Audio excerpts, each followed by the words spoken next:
Bon, je sais, on ne peut pas tous acheter un zoom à ouverture constante f2.8 à plus de 2000 €. Et justement, c'est là où les objectifs Tamron vont être très intéressants parce que justement, ils proposent des zooms à ouverture constante f2.8 à moins de 1000 €.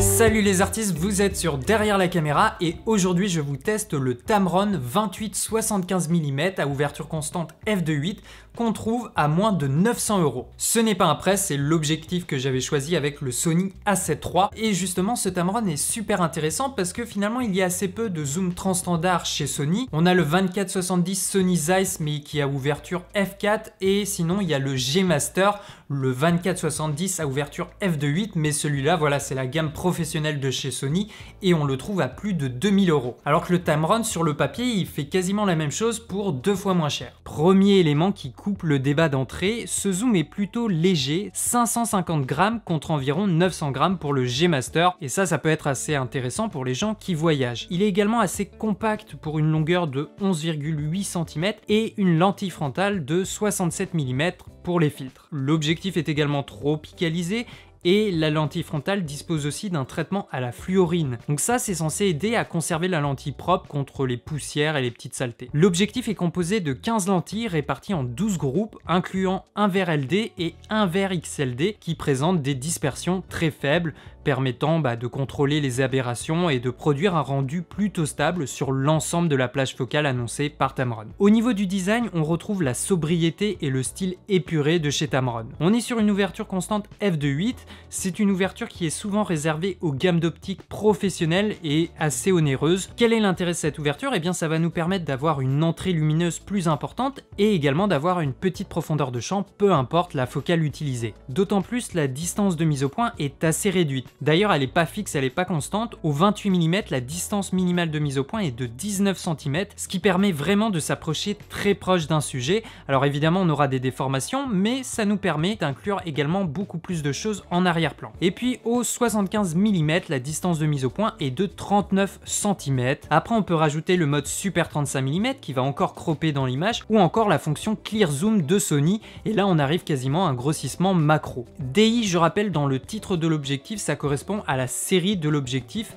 et on est sur la version 3. Ne cherchez pas, cet objectif est uniquement fabriqué pour la monture Sony FE. On dirait que Tamron a décidé d'intéresser un peu plus les utilisateurs des Sony Alpha 7 et 9. La plage focale est légèrement différente de ce qu'on a l'habitude de voir, 4 mm de plus que les 24 mm classiques et 5 mm de plus que le 70 mm classique. Ce n'est pas énorme, mais ceux pour qui les courtes focales sont une nécessité, la 28 mm ça peut potentiellement vous gêner. Après, il n'y a pas non plus une différence de malade entre le 28 et le 24, mais soyez-en conscients. Par contre, au contraire, le 75 mm, que ce soit 70 ou 75, on a des longues focales un petit peu plus importantes, je pense que c'est pas un souci. Ensuite, sur l'objectif, on a deux bagues de réglage, une bague de zoom et de mise au point.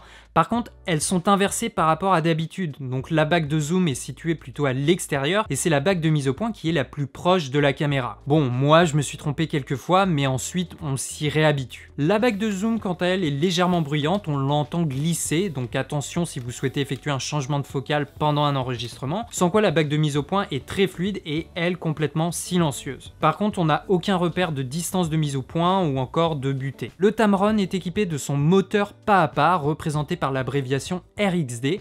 Ça lui permet d'intégrer un moteur d'autofocus rapide et silencieux, ce qui est plutôt pratique pour la vidéo. Dans la pratique, l'autofocus est plutôt réactif. Même pour un sujet en mouvement, le point va suivre, peut-être pas aussi rapidement qu'un objectif Sony natif, mais l'autofocus reste complètement utilisable en vidéo. Et puis en photo, rien à dire, couplé avec l'excellent autofocus du Sony A7 III, la mise au point s'effectue vraiment de manière rapide et précise. Vous noterez toutefois que l'objectif ne dispose pas de bouton permettant de changer entre la mise au point manuelle et l'autofocus. Le Tamron 28-75 mm f2.8 n'est pas non plus stabilisé. Heureusement, déjà plusieurs boîtiers de chez Sony possèdent une stabilisation du capteur, ce qui permet de stabiliser l'objectif et de limiter les vibrations, et ça c'est le cas de l'Alpha 7 III. Au niveau de la qualité d'image, les photos sont vraiment très belles et plutôt bien définies, et ça même à la plus grande ouverture.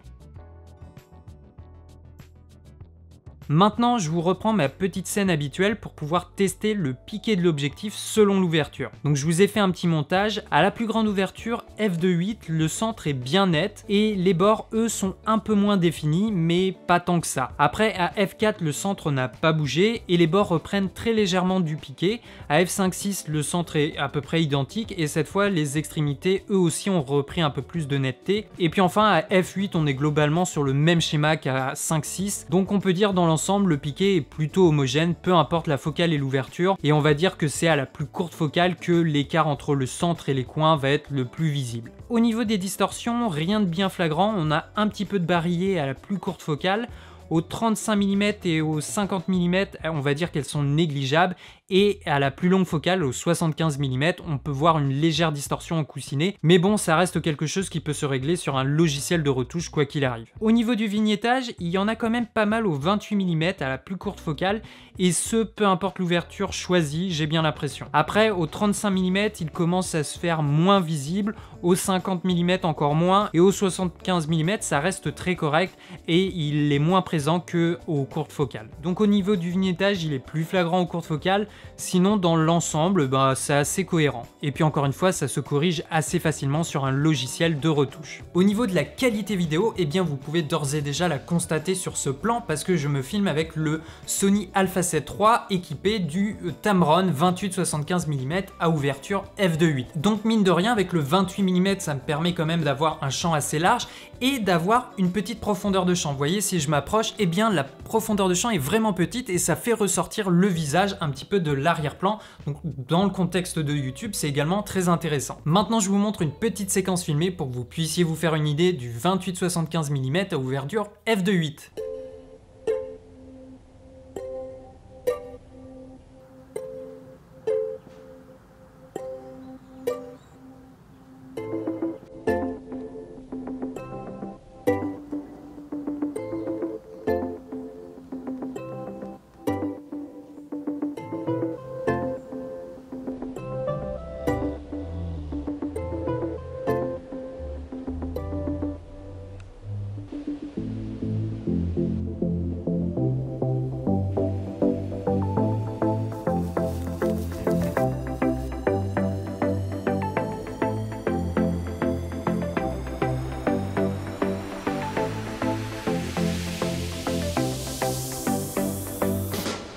Voilà pour le 28-75 à ouverture f2.8 version 3 de chez Tamron. Résultat, ça serait très intéressant de le comparer avec le 24-70 G Master de chez Sony. En tout cas, une chose est sûre, il est beaucoup moins cher et à ouverture constante f2.8. L'image dans son ensemble est assez homogène, il n'y a pas de grosses aberrations trop flagrantes. On a vu qu'à 28 mm, il y avait un petit peu plus de différence de piqué entre le centre et les coins, et le vignettage, c'est là où il était le plus marqué, mais sans quoi il est tout à fait opérationnel et en plus il est plutôt léger comparé au G Master 24-70. Donc si vous recherchez un zoom avec une ouverture constante f2.8, je pense que c'est plutôt le bon candidat. Notez bien que c'est un 28-75 mm et pas un 24-70 mm. Donc si pour vous les courtes focales sont très importantes, là on est au 28 mm, donc on est déjà un petit peu plus resserré, ça reste entièrement utilisable et il n'y a pas une énorme différence entre 24 et 28 mm, mais c'est à prendre en compte quand même. Et puis ensuite le 75 mm, je pense pas que ça va poser de soucis, justement ça permet d'avoir une focale un petit peu plus longue. Voilà pour cet objectif, je pense qu'il se destine un petit peu à tout le monde. Voilà, c'est une plage de focale assez intéressante qui nous permet de faire un petit peu tout style de photographie, et si en plus vous êtes plutôt du genre à emmener une seule focale dans votre sac, eh bien c'est certainement celle qu'il va falloir emmener. Voilà pour cet objectif, les liens du produit sont dans la description de la vidéo. N'hésitez pas à me dire dans les commentaires ce que vous pensez de ce Tamron. Est-ce que c'est un objectif qui peut vous intéresser? Est-ce que pour vous, vous pouvez le considérer comme un concurrent du 24-70 mm G Master de chez Sony? N'hésitez pas non plus à me dire quel objectif de chez Sony vous aimeriez bien voir tester sur la chaîne. Voilà, dites-moi bien tout ça, sans quoi je vous invite à soutenir la chaîne à travers ces petites actions montrées à l'écran. Ça prend pas de temps et c'est très important pour les vidéos et pour la chaîne à se faire connaître sur YouTube. Ici, derrière la caméra, ciao les artistes!